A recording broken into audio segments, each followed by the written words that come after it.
riding on this game. How sweet is it to come away with all 3 points? Yeah, so sweet. You know, with that derby, important game, and you know we needed this win. You know, our home form's been a bit of hit and miss lately, but you know, hopefully with this big win today, we can kick on from here for the rest of the season. And that system is one you haven't really used at home. It really seems to suit you all, though. Yeah. Today it worked. It worked superbly, and you know, we executed our game plan perfectly today. We conceded, you know, a sloppy goal in the end, but you know, to come away with the 3 points was the main thing. Did you think you'd scored the opening goal when it left your boot? Yeah. Didn't catch it as sweet as I wanted to, but you know, luckily Olivier followed up with the goal, so you know that was the main thing. And tell us about him, because so much talk during the transfer window and stuff about him. What does it say about his attitude and his talent that, despite so few opportunities, he can still perform like that today? Yeah. While the transfer window was running, you know, you could see how professional he was day to day, giving 100% in training. You know, he went to know what was going to happen, and you know, he kept his head down and worked hard, and you know, he's got the rewards today, and you know, he looked ready, you know, to help the team out for the rest of the season. And what's this do for you all in the race for fourth in Champions League football and so on? Yeah, it's a big boost. You know, confidence for the team. You know, a big win at home against a good side, and you know, and hopefully we can carry on with what we achieved today. Well, Ross Barkley's inclusion today raised a few eyebrows amongst my two guests as well. What did you think of his performance today, Tim? I thought he did very well, Ross. You know, his lack of opportunity in the Chelsea shirt. It's only his 7th Premier League start. Has probably cost him his England place. You know, there's a big Euro tournament coming up. He want to play. He deserves to play the next game, that's for sure. He's under pressure all the time because they're strong in that midfield area. He gives them something different. He can make runs off of the ball. And when you've got Giroud coming short, as Michael highlighted at half-time, we'll show you again, like some Mason Mount and Barkley have to run beyond and occupy the centre-halves, and that's what he did brilliantly today. And played a part in that second goal, which was wonderfully worked from Chelsea's perspective. It was. I mean, we did mention at half-time the likes of Giroud, Mount and Barkley in particular today, and we were interested in that. And look at this, Giroud to Mount to Barkley again for this second goal. Just look as well at Barkley, the way he checks over his shoulder twice to look at Alonso to see who's coming in that gap. Just watch him there in the middle of your screen. There's one. There's another one, and then the final pass. So he knows exactly what's around him, which is very important as a midfield player, Tim. Yeah. We said that Alonso was pushing the wing-backs of Tottenham back.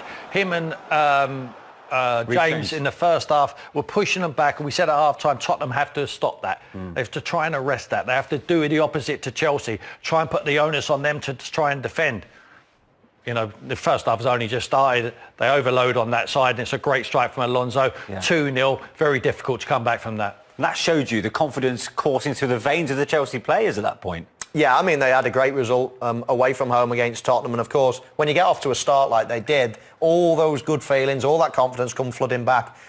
But as Tim said, I mean, Tottenham did nothing, really nothing throughout the game to stop Chelsea, but to hurt them going the other way. And it was a real disappointing game. I know they've got injuries, and I know Jose Mourinho will hide behind those injuries, but, I mean, they still have world-class players. They still had an awful lot of money expense out there. In fact, their starting 11 was more expensive than Chelsea's, so you're expecting to see more than that.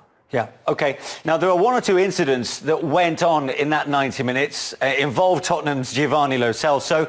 Dermot Gallagher, former Premier League referee, as you can see, joins us from the match centre. Dermot, tell us, was Lo Celso lucky not to see red in one of the two incidents he was involved in today? Very much so, Manish. I think the incident involving Azpilicueta, you know, the VARs, Michael can't see it. You know, if you see here, here's Michael's position.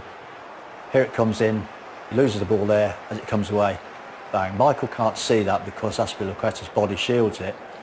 But at that point, it goes to VAR. I think that's the shot, isn't it? It goes to VAR. Again, you see that shot, tells you everything. When it goes to the VAR, for whatever reason, David Coote has, whether he's talked himself out of it or thought himself out of it, I don't know. But he's decided it's not a clear and obvious error. You know, David's human. He's made that mistake.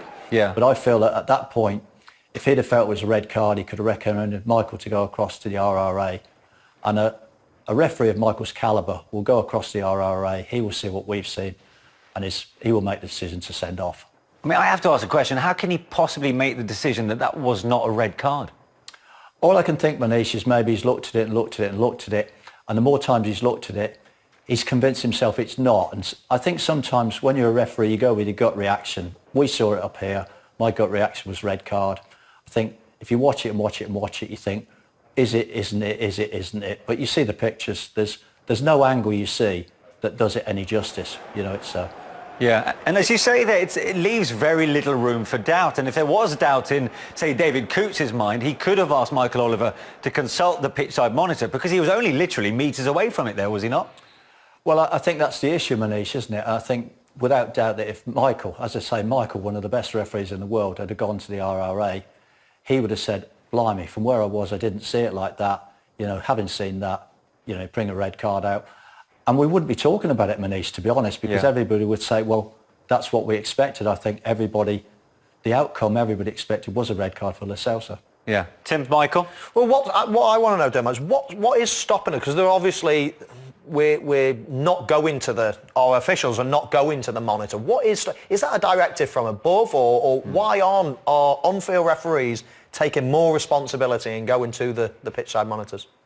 I think, Michael, it's a little bit unfair to say the on-field referees. I understand what you mean. What they felt was if they're going to go to the monitor, it will be where the VAR feels that there's an error of judgment on the field.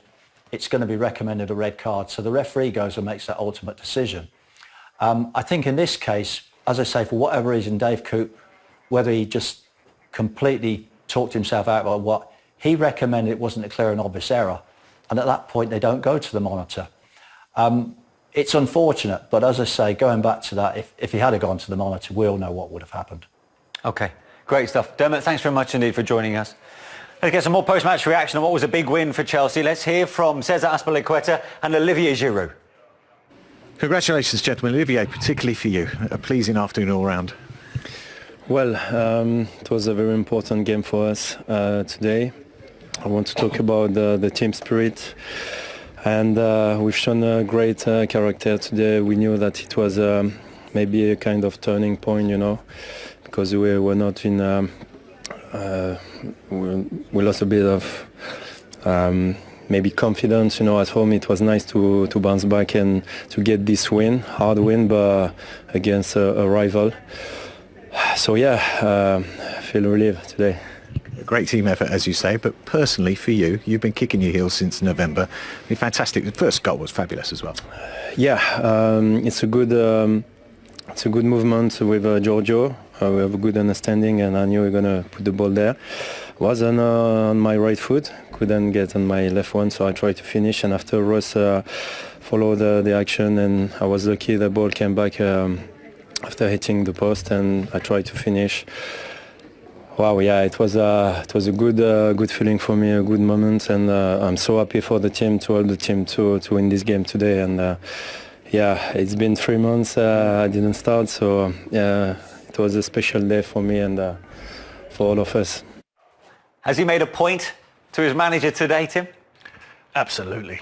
I mean, Olivier Giroud, when he was available in the January window, I was thinking everyone chasing the top four, Manchester United, Arsenal would have him back again. Perhaps not Arsenal. They've got some attacking forces. Tottenham certainly would have had him.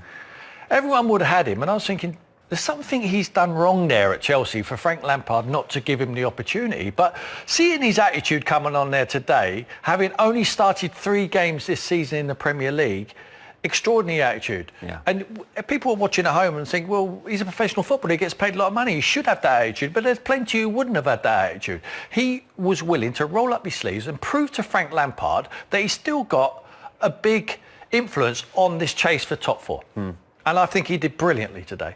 He plays in a different way to Tammy Abraham. Of course he does. But Frank knew that. That's why he's a good manager and a good coach, because he knew he comes up, stick on, back to goal, even though for the first goal he moves Alderweireld, but he's going to have to change his midfield dimensions. And that's what he did. He got Barkley on there, he got Mason Mount.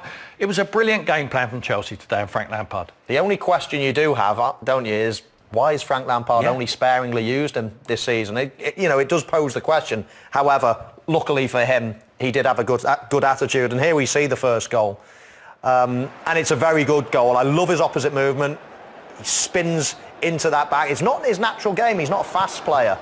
You know, he has the first, and you see him, he's almost disappointed with the first miss, but then he's back and lively for the follow-up chance. What I do love as well about the goal, as we mentioned, watch this for a pass. Jorginho in the middle there, look at him, looking. And just as I'm watching this game, it did remind me of a pass that he played early on in the season, which I thought was pass of the season. That's probably, he might have even beat himself to the pass of the season. It was away at Watford at Vicarage Road for a Tammy Abraham goal. But as we see this one, it's a very good goal, very well worked. And you were mentioning as well, Tim, that's maybe why he plays Jorginho in that position, a deep line midfield instead of Kante. Absolutely. He checks his shoulder. He plays that ball first time. He knows it's there. It's no coincidence. It's not lucky that he does that. Yeah. Instinctively, he knows what weight to pass. He knows he's going to send the defenders back the way, facing their own goal. And for me, this is why he plays in there, other than N'Golo Kante.